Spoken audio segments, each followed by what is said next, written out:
and welcome to the Backwoods Grind podcast. I'm your host, Jonathan Wilson, in studio with my co-host and buddy, Zach Kyle. Man, what's going on with you? Man, not much. It's been a little while since we've been on here, and it's been a little while since I've been down here. I thought you were going to have to lead the way to the shop tonight. Yeah, you found it. We hit up the Mexicano and got a bite to eat. It seems like we do that every time, and I say this every time, but this is who we are, man. It is, and you had to pull me away from the table tonight with them chips. I mean, it's never ending, and I could eat all night. Yeah, I could too. It was some good stuff, but yeah, man, glad to be back in the house, in the studio, and doing what we like to do, just sit around, quote unquote campfire and tell stories of days gone by and seasons gone by. Speaking of gone by, we've had a couple of seasons that have just passed us, yesterday being the last day of deer and duck season. And we got some stories to tell, and, it wasn't quite as eventful as we'd have liked it to be, but, working full-time jobs and running businesses, and, it's we can't complain. No, and it's part of the grind. It's part of what our brand is about, is making do with the time that you have, the little time that we have in the outdoors when you're juggling a work and family life. Just getting out there and making the most out of it is what it's all about. And man, this year's been tough, not just because of those aspects, but also the weather. Yeah. The lack of rain and pretty warm early on as well. Mm-hmm. Didn't get cold weather till the last couple of weeks, it seems like, and finally got a good push of ducks. But before that, man, it's been brutal. Yeah, and the dry. I mean, the same with the water. I mean, it was funny.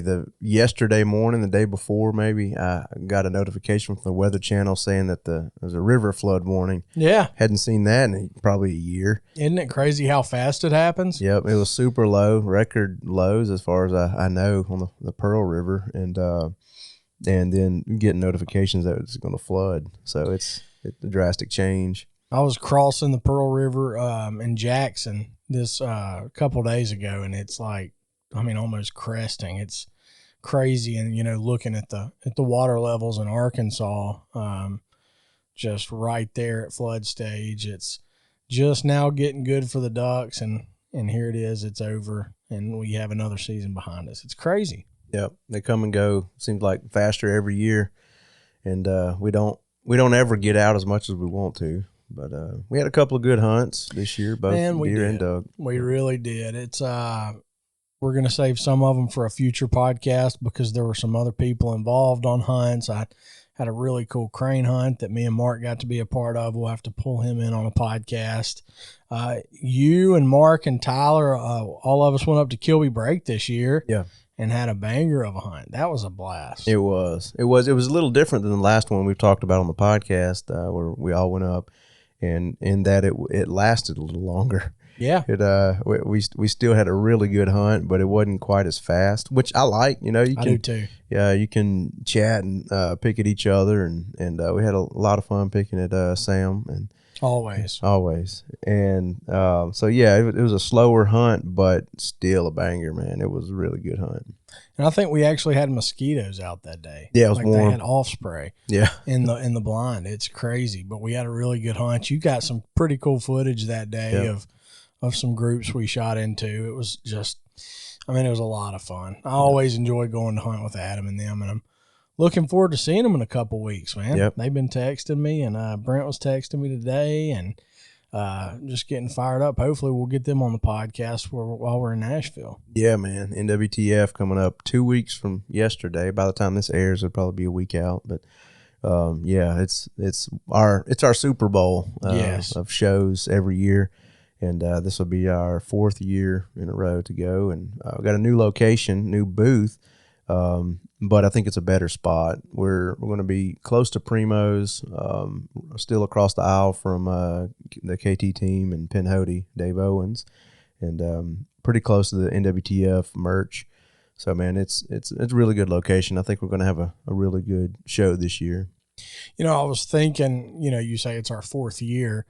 I was thinking this morning, I think it was, about our first year. Yeah. And how we we got thrown in the fire that first year. We got a little spot in the side of the KT booth. Dave Owens is in the middle of the booth, and me and you and your dad are squeezed into like a quarter of it at best. Yeah. Slinging, just samples that year. We didn't sell a thing. We were just there to give out coffee and hang out with Dave and the KT team. And man, that was eye opening. And we said we had to have a booth after that. That's it. And we got lucky. We got in line for I think that was 19, wasn't it? And then 20, we got in line because with NWTF it's crazy how you get a booth. I mean, usually you're on the waiting list for a year or two, and you got to get in line at the show to reserve you put your name in, and so we did. And then I think that was 19, and then 20. No, that was 20, right when COVID hit, right as COVID was hitting. That's right, yeah. And right after that, everything shut down. That's right. And then 21, they had I think they just had a virtual event. Yeah, that's right. And we opted out of that, but we still were able to get a booth in 22, and then last year, and this will be our fourth year, but third in a row. Yep. Third with a booth, and always a great time, man. It's our people are there. That's it. It's not about just selling coffee. It's about hanging out with our friends and just people that we hadn't seen since the last show, which was a few months back now. So hunting season's behind us, but I mean, we got turkey right in front of us. Yep. It's an awesome time of year. Yep. I've started breaking out the calls and getting them warmed up. And I got a few on the wish list. I'm gonna have to order before season starts. And I got a wish list built up for NWTF for sure. And we're gonna go check out our buddies at different booths. I think it's time for me a new vest. Is it? Yeah, I think I'm just gonna have to break down and get me one of those old time. What was that one you got a couple of years ago? That green leaf. Yeah. I don't remember the name Gunslinger. of it. Yeah. Got the gunslinger straps. I think I'm going to do that one. It's been good to me. I really like it, and I've put some miles on it. Yeah, I like to match. Oh, you have to. You have to match. That green leaf's something serious, too. Yeah. So, man, excited about that. It's also a time where you see people coming out with new things, new products, and, of course, I geek out over that kind of stuff, too. Yeah. So, exciting. Speaking of new products, we'll have a line of new hats coming at the show, and then we'll have those on the website. So yeah, I mean, Lost Hats are just putting out some crazy blanks right now. Yep. And that is what we're coming to the show with, and we're excited about it. We're gonna have Greenleaf, which is essential at NWTF, and we're gonna have Tree Stand, which is just a pattern that has been my favorite for years, and I know it's been a big classic for you as well. And then we have some solids. Yep. So I think we're bringing a good bit of merch this year, plus a ton of coffee. But we want to sell out, so just come out and buy us out. Yeah, look us up. We'll be there. We'll get there, roll in early Thursday morning. We'll be there all weekend. So. Cannot wait. Well, so, what we talked about on this podcast is, I duck hunted all year. I did a few deer hunts, missed a doe early with my bow. There's really nothing to talk about my deer season. It was pretty tough. The few times that I got to hunt, I duck hunted and goose hunted and crane hunted, and I ended up moving in the middle of the season, so that took me out for 3 or 4 weeks, which is just unheard of for me. But I said I just had to get it done. So there's always next year. But you put in the time for deer this year, and it paid off. Yeah, I did. I've been hunting a piece of public land for a couple of years now, and finally getting the layout. And every year I find good sign. And we just couldn't quite, put the pieces together for the chess match and win. So it was always just moving around trying to find them where they are. And Figuring out the terrain and all that. And this year it finally all came together, and I had a pretty exciting hunt. I think was it a couple of days, a day after Christmas. Yeah, I believe it was the 27th.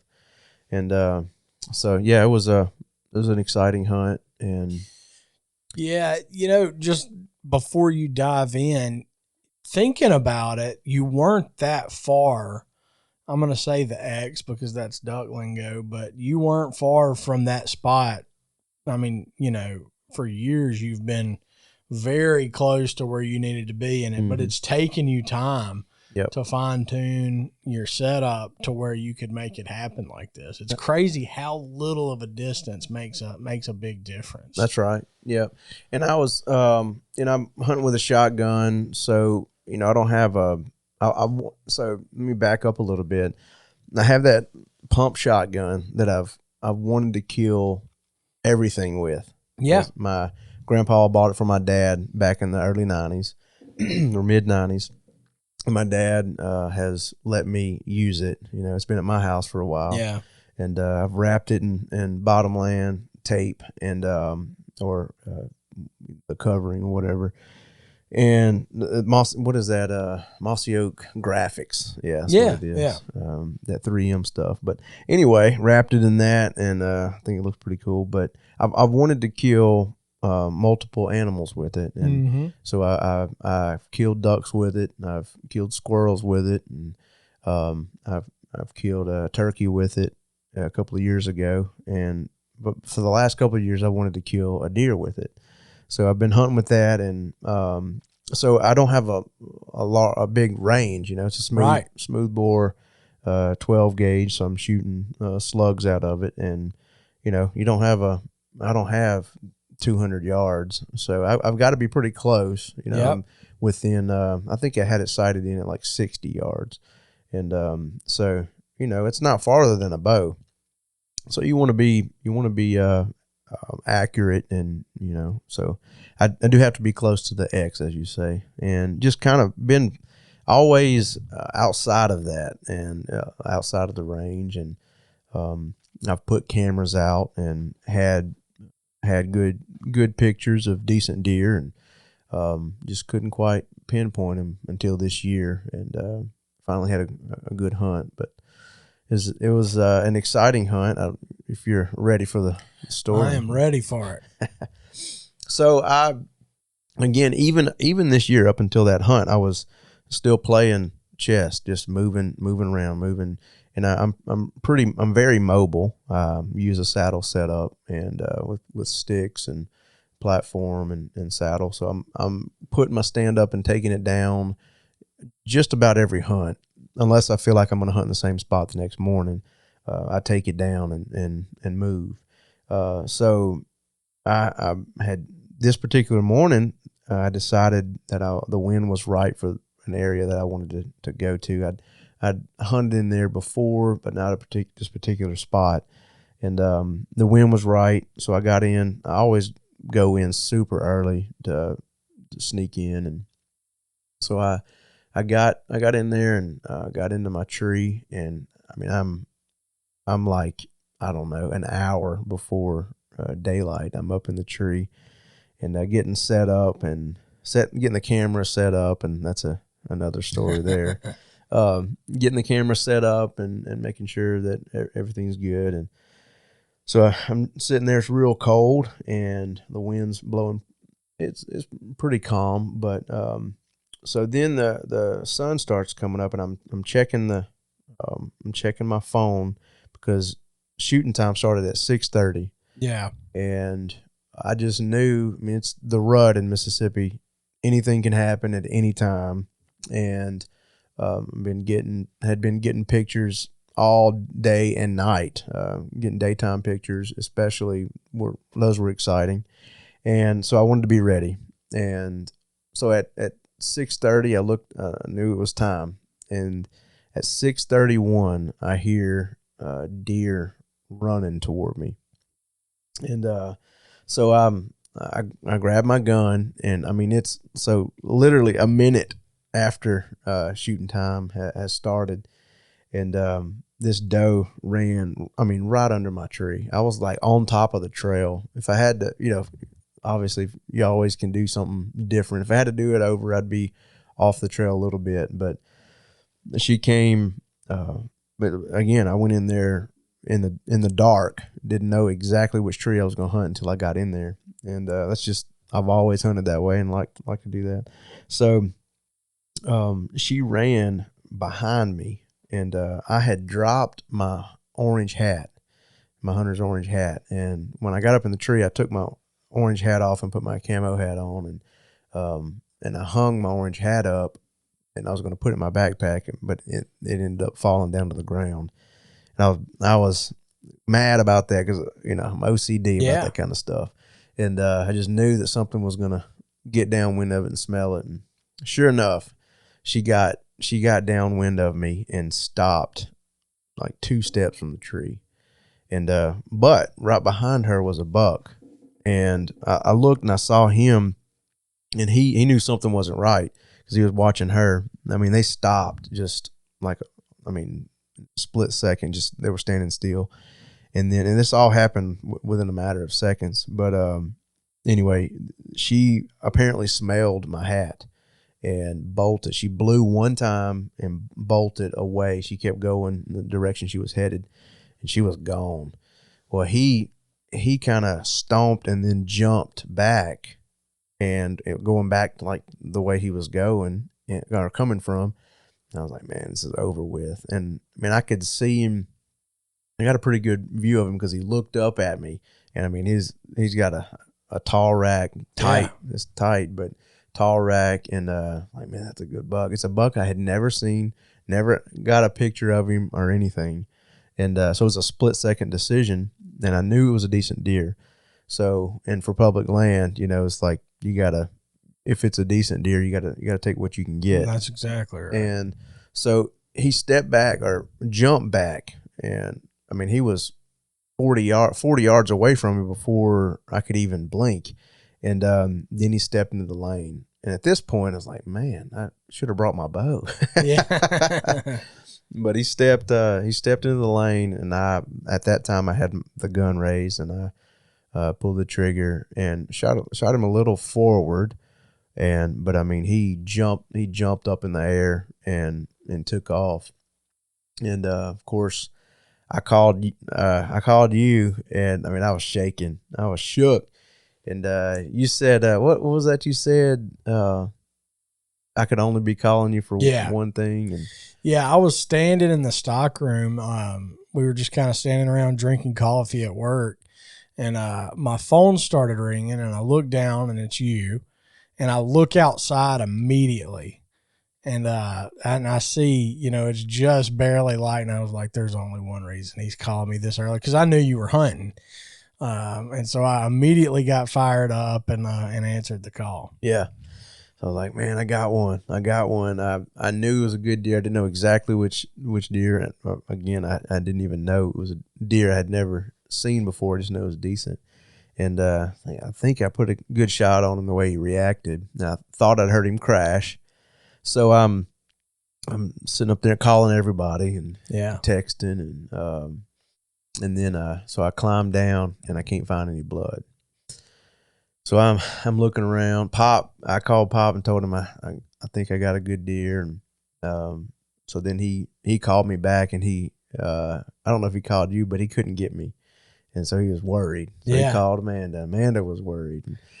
Anyway, so I ended up getting back in touch with him and letting him know I was all right, but I couldn't find any blood, and in fact, I didn't find any blood until I found the deer. Wow. Just had to. I felt like I hit him good, but I've done this before and did not leave a blood trail. It was a big old slug. It should have left a blood trail, but I've hit a deer forward, and he was apparently he was quartering to me harder than I thought, and I hit him kind of forward in the shoulder, and so it was like in between the shoulder and the brisket, and it went up, and it tore him all up on the inside, but it almost went between his shoulder and his brisket, and then came out way back in the ribs. Yeah. Well, so he only had that one wound. It actually didn't penetrate the skin, so there was no blood coming out on the other side. So I've had that happen before, where I shot a deer and they didn't leave much of a blood trail on that hit. Yeah, that type of hit. So anyway, luckily found him. He's piled up. I think he may have gone 70 yards, and I went and grabbed him and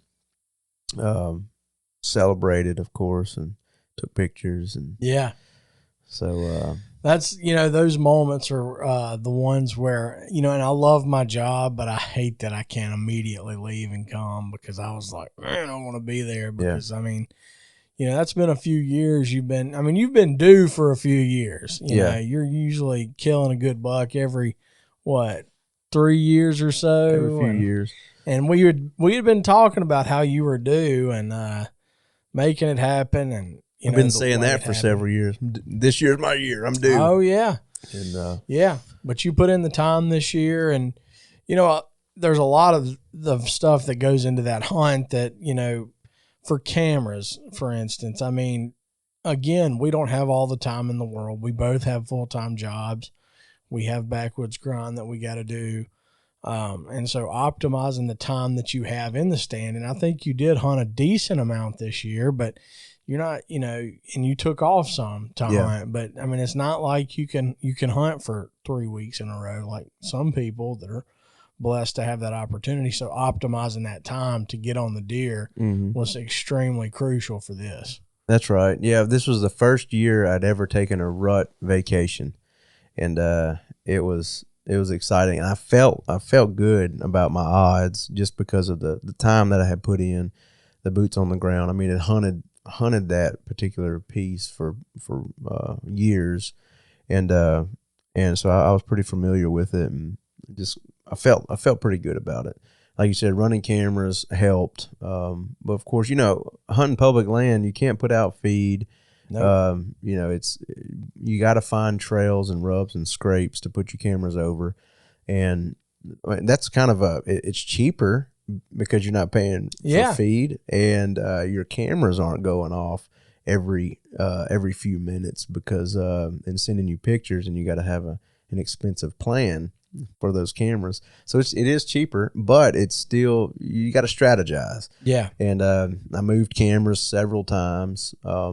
And I made a new old friend this year. We've been talking and about public land hunting, and I say new old because I knew him when he was a little kid, and now all these years later we're talking public land deer hunting, and he let me in on some of his strategy for killing decent bucks and using cameras. And he follows the southern outdoorsman guy. Yeah. So anyway, just they've got me fired up too, and so yeah, just putting in the time, and preseason, postseason, and during turkey season, looking for sign, and so anyway, it all came together and was in the right place at the right time. I mean, that's it. Really, being out there. Getting up, like the older I get, the harder it is to get up. Yeah.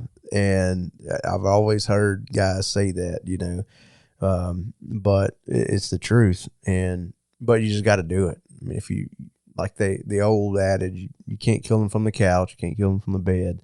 You got to get out there and hunt them, and you got to learn, learn the terrain, learn what they're doing, and one thing that I've learned is that if you're getting daylight pictures, even of young bucks, get out there, and because sooner or later the big boy's going to come by. That's exactly what I was about to say. Something that just watching you this year taught me is, like, when you're seeing daylight activity and it's the rut, it's time to hunt. Yeah, like you got to get out there, whatever it takes. You got to get out there and hunt because.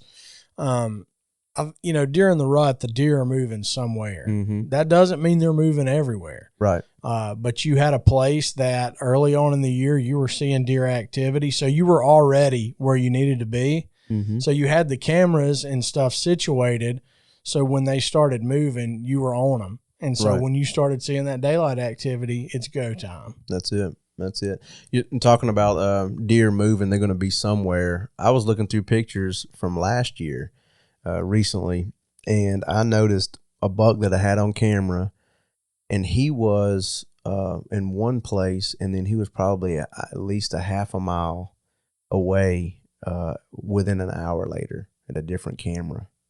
And it hit me. I was like, man, that's crazy. It's crazy that I got pictures of him. That's it. Yeah. That's what's crazy. It is. It's not crazy that he traveled that distance, No. but it really dawned on me that they're moving. Around here, it's around Christmas time. That's when the rut activity. Most of the bucks that I've killed have been after Christmas. Yeah. A couple of days after Christmas, and then on into January. But yeah, it's another thing I learned this year is that I'm gonna start taking the week off after Christmas. I'm telling you, that is key, is getting out there when they're moving. And you know, something that you mentioned beforehand is you climbing a tree and kind of hanging your stand as you go.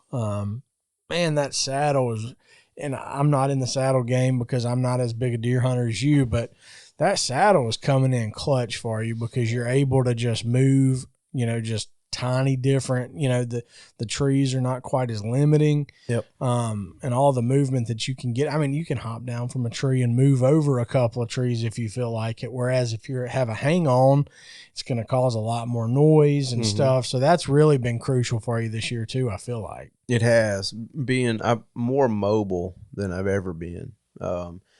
You know, I grew up hunting with a climber, and I mean, I still respect a climber. I've killed quite a few deer out of climbers. They're good stands, but man, just taking the jump into saddle hunting, I've actually skipped lock on hunting. I mean, I've hunted out a few lock ons with you, but I went mostly from hunting mostly out of a climber into saddle hunting. And man, it's the mobility of it is so nice, lightweight, not catching on branches, walking through brush and stuff like that. It's you're just a lot more mobile, and it's comfortable. Like if you look at pictures, like my brother asked me, "Man, you sit in that thing all day?" I was like, "Well, maybe not all day, but I mean, I could if I needed to." Yeah, it was it's comfortable enough to last all day, and so, but I haven't had to, you know. That's it. I kill them at daylight. Exactly. Been in the stand or daylight for 1 minute. Yeah, that is insane. So, like, just thinking about it, and see, you killed a deer out there, but there's also other small victories within that kill, and it's pictures of other deer. You know, you're in their bedroom, so to speak, and you know you're on to them. What are the things that you keyed on in this property? Because I've hunted this property with you too, and we've been on deer there. And you know, I just thought about that deer that we had an encounter with years ago, where we messed it up because we were trying to film, which you did not do on this hunt. You didn't mess it up for film, right? Yeah. So, to cut you off there, so it was just after daylight. Yeah. I couldn't even see to plug the microphone in. So it was legal shooting time. Get that straight. It was legal shooting time, and I could see what I was shooting, and it was safe to shoot. But it was still that time of the morning that I couldn't get my camera fully situated. And even if I turned it on, I probably wouldn't have been able to get good footage of it. So, and to not jeopardize the hunt, I just left the camera alone, and it happened so fast that you just got to do what you got to do. You know, we're not we're not big time in that we're making our salaries off of getting kills on camera. If we do wonderful for the content, for the gram, but if not, then we got to get the kill. We got to put meat in the freezer. So that's exactly right. But in like I was mentioning before, the terrain, I mean, what is it in that area that you feel like Was it in between bedding areas? Was there food around? Were you working scrapes or were you hunting over scrapes? What was the layout like for that to really key on? Because I mean, you were on them because you were sending me pictures. You were dead on. What got you to where you were keyed in so well? Yeah, so picking scrapes and picking the right scrape, and I say that like I know exactly which scrape is going to be the right one, but I've learned through the years of putting cameras over scrapes what kind of what size scrape is going to be a good one. And obviously, the bigger the scrape, it's obviously multiple deer working it, Right. and multiple deer moving through that area. So I put the cameras over good scrapes, and also forget the guy's name, but he has a pretty large YouTube channel. He's up in I think he's up in Michigan or Wisconsin, but I learned from him how to make a mock scrape or to enhance a real scrape, and is to use a vine. So last season, I grabbed a vine, I cut a vine, and I tied it with some paracord over this scrape, and I still have deer working that vine. Like Wow. just last night got pictures of 2 does working that vine, and every year I get bucks on it too. So it works. It's crazy. You're like, if you go out in the woods and you look in the woods, there's vines hanging everywhere, but it's something about that vine hanging from that tree that attracts the deer. It's crazy. So are you putting the vine where a scrape was in previous years or one that's been worked this year? I mean, are you just hanging it from the limb that they usually rub their glands and stuff on? Yep. So last year when I hung that vine in this particular spot where I've been getting a lot of pictures, there was already a scrape there. It was established. There was a tree with multiple scrapes, and that's another thing. Like it was obvious there were multiple deer moving through, and that wasn't just a big scrape. It was a tree with multiple scrapes underneath it, and I picked the biggest scrape underneath that tree, and I hung the vine over that, and then so it was already an established scrape, and put the camera on it, and I mean I immediately started getting pictures, obviously because they were visiting that scrape already, but something about that vine attracted them, and they used the vine.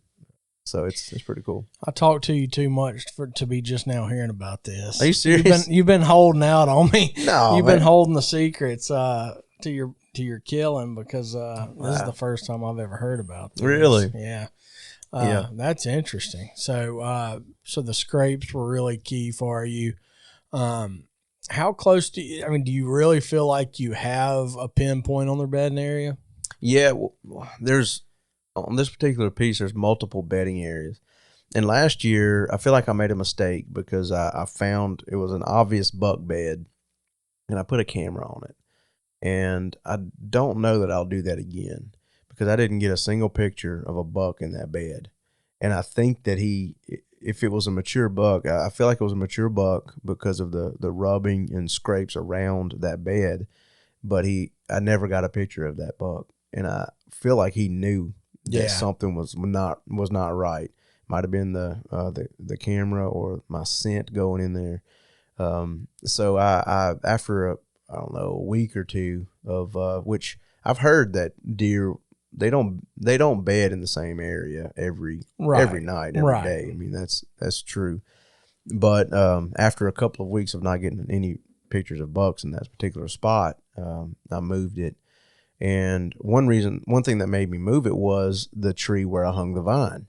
I was in there and I'd hunted, and I was hunting way back on this public piece, and I climbed down and I started walking out. I mean, it was way after dark, and I passed up that camera that I had hung by the bed, and I got back like probably halfway back to the truck, and I stumbled upon this sure enough area that was tore up by some deer bucks, and I mean, there were rubs everywhere, scrapes everywhere. It was like it was a central. It was like a hub that they were just obviously passing through there. So I went back to the camera and I grabbed that camera and moved it to that tree, and then I think it was a day or two later, maybe I went in there and hung the vine and started getting pictures.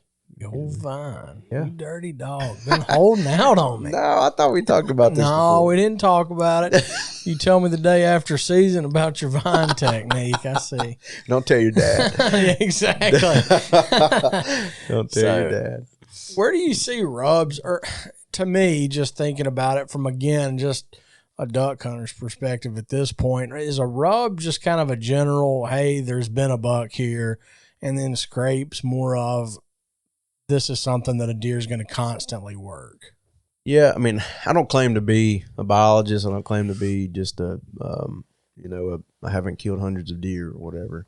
But I think rubs are more random.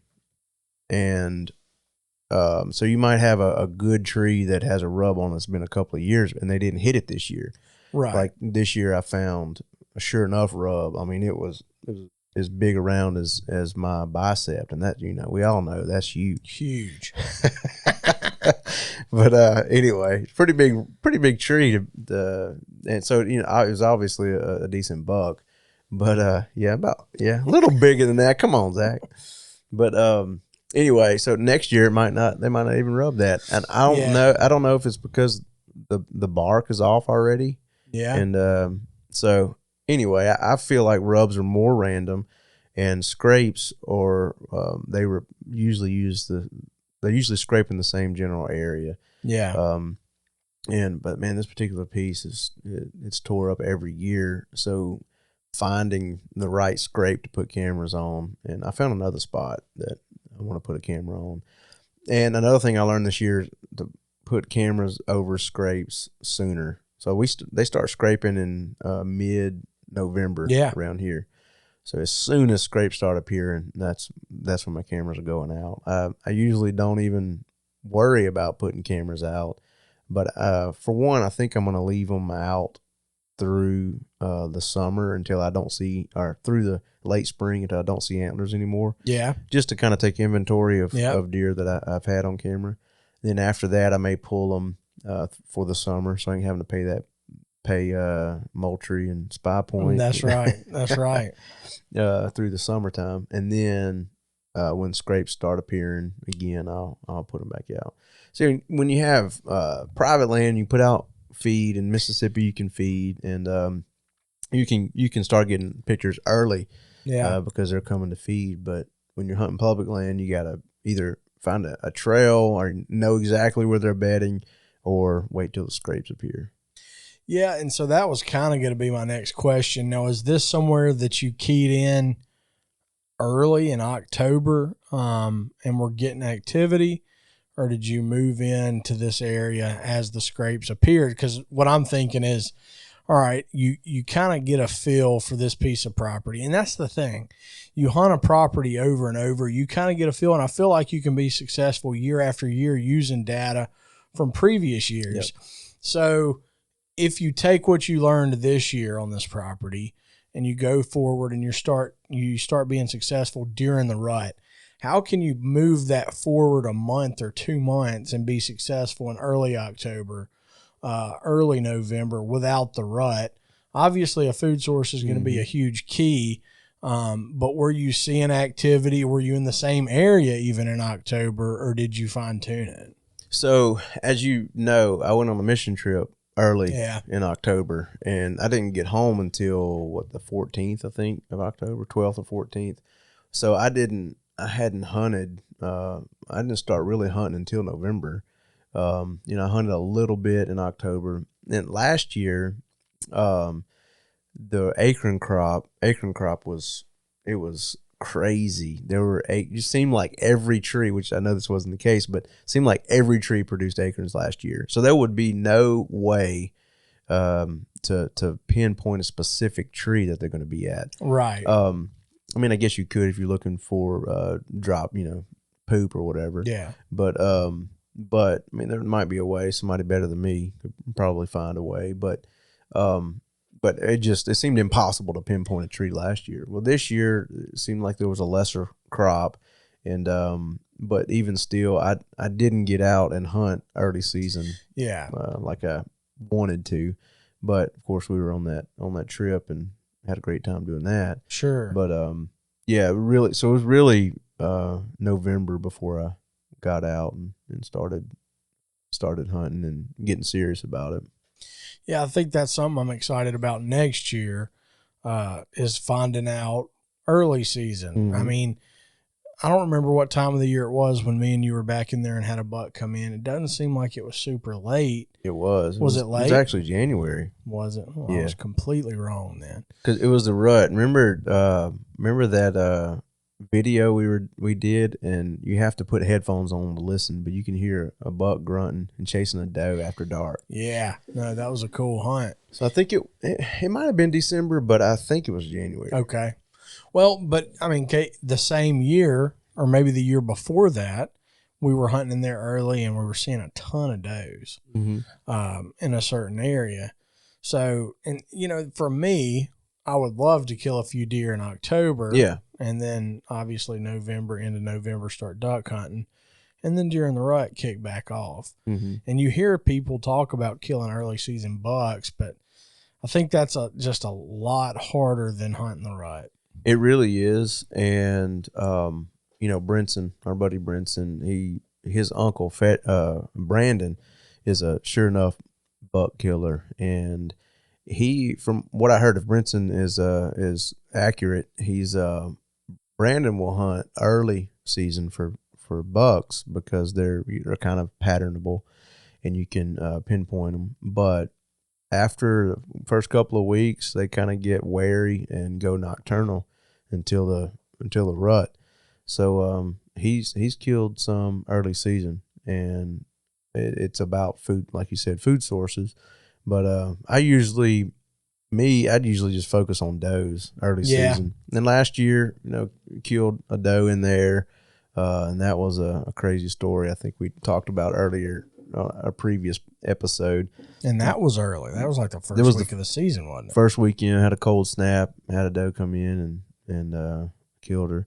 But yeah, and I was pretty close to her bedding area. So to answer your question about bedding, there's on this particular piece, it's there's a lot of bedding because there's a lot of thick areas, and it borders private land that has good bedding on it, and so it's really, to, aside from just busting them out of their beds and saying, okay, there he is, it'd be hard to pinpoint the buck bedding area on this particular piece because I think it changes from year to year. It's tough, I think, altogether for us where, topographical changes, like terrain changes. It's pretty flat where we hunt in central Mississippi. When you get up into the Delta, I think there are some hills, but from central to South Mississippi, it's pretty flat. And so you don't get to, and I know you're a big topo guy, but you don't get to use that. And then you are going to have, typically you have hundreds of acres, but then it's going to be surrounded by private land. So you have to deal with that, people pulling deer from public with feed and stuff. Yep. So there's a lot of different battles that you face hunting public land, but man, the reward is just, it's astronomical. Right. Another thing about private land is there's a lot of timberland in Mississippi and the South in general. And from year to year, the timber companies will cut different pieces. So, this year, timber company was cutting, or last year they were cutting a different piece. So that pushes and moves those deer around. And so it's hard. Every year is different, and you have to pinpoint where they're coming from. And as Primo says, you can't hunt them where they're at. You got to hunt them where they're going to be. And, that's 100% how it is on public land. You've got to find out where they're going to be, what's going to bring them there, and whether it's acorns or does, and then be there when they're there. And that's part of it. Places that we hunt, you know, we park at a gate, and Yep. I'm thinking of turkey season right now, but you're walking, you know, through here and you got somewhere in mind that you haven't hunted, but we're doing some during season scouting, hunting, and you come by and it's been, I mean, absolutely skinned. Yeah. And that does change everything. I mean, it changes the whole, I mean, it's crazy to think the wildlife population has been, you know, dispersed out, and has all of this, but in a couple of years, you know, you'll have deer in that area and thickets. So it does change drastically. And again, that's just another difficulty with public land. Whereas if you have your own land, it does change, but it's a lot slower. Yeah. Even on, you know, on private land, when you have timber company land, if you're able to put up feed, you're still able to draw them in, because you still got some bedding, and unless they just totally clear cut the whole place, then it's gonna be more difficult. But yeah, it's even hunting private land though with timber company land, it can be difficult working around that. So, but yeah, that's really I love change, and I say I love change. I mean, not 100%, not completely, but there's some excitement to change and having to change your strategy from year to year, and it just makes it exciting to me to try to figure it out. And when you finally do, it's definitely worth it. So this particular spot that I killed this deer this year was not very far from where we saw that buck. I mean, I don't know, half a mile maybe. Yeah. And but it was just, I mean, there were scrapes and rubs there when we saw that, where we saw that buck. That's why we set up. We saw good sign in there, and we saw, like you said, saw does early in there. And I'm not saying that's not where he was at one time, but just moving around and hunting the sign, and it paid off. So just paying attention, and I feel like I'm really OCD about the wind. Yeah. And getting in there, like approaching the stand. I mean, I would, every day that I hunted, I probably approached the place that I was going to hunt from a different direction, and just because of the hunt, the wind. I mean, I wanted to hunt it right, and I pay attention to that stuff, and maybe more than I need to, but eventually it pays off, and I don't know, I can't get past that. I have to hunt it right. It's funny because I remember, you know, back when we deer hunted a good bit together, and one of your strong suits is not being subtle, even when you try.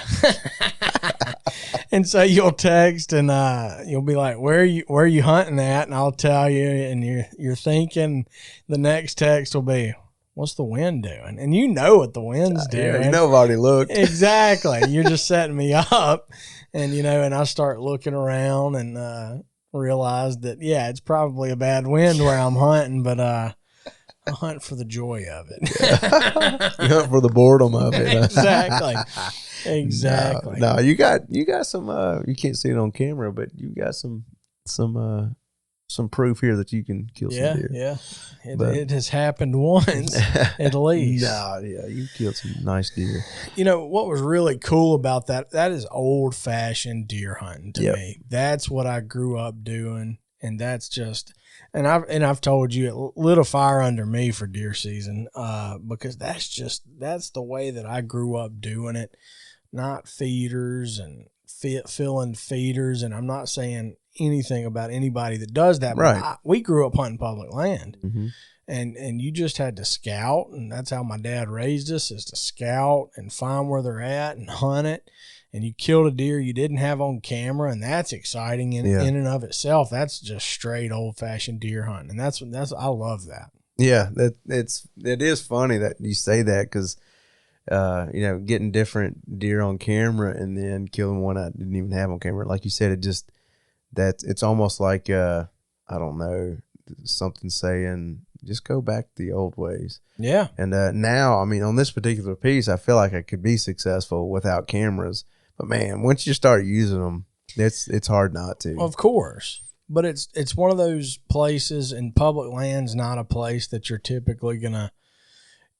The thing about private is you can set out feed and essentially know what you got. Yeah. Now, during the rut, that's going to change. Bucks are going to travel, but you pretty much have an inventory of the bucks that you have if you put feed down, and a lot of people do that after season. Right. But on public land, it's not quite like that. You can't concentrate all the deer into one corn pile. Right. And so you're lucky to see, 50% of the deer that are actually. So even if you have cameras out there, you never know what's going to walk up on you. Mm-hmm. But it's like a Happy Meal, you open it and the little toy that's in it surprises you every time. Yeah. And that's what's so fun about it for me. And you keep going back for more? You keep going back for more. Yep, too much. I'm speaking to myself. No, you've been on the weight loss train. I was telling you before we started recording, my appetite's been pretty serious lately. Mine always is. But I was thinking about about the Happy Meal thing. Every time we go through McDonald's, they want to get a chicken nugget Happy Meal, and just that piece of junk toy that's in it. Oh, I mean, you pay how much more for the toy? Exactly. But yeah, no, that's that wasn't the point of your reference. But it's the same. I mean, you just keep going back just because you never know what's going to be out there, especially during the rut. And man, the Mississippi rut. People talk about the Midwest, and I posted when we posted this on Instagram. I said, we got some Mississippi rut action, and you hear people say, man, the Midwest, there's nothing like the rut in the Midwest. Man, I'd venture to say if you get on a good rut hunt in Mississippi, there's nothing quite like it, because you don't know what you're going to get, and especially on public land, man, it's exciting stuff. Well, and again, this is something that again fires me up. I would take hunting woods over a field any day. Oh yeah. There's something about hearing a deer walking through the woods that'll fire you up, or a squirrel that you think is a deer.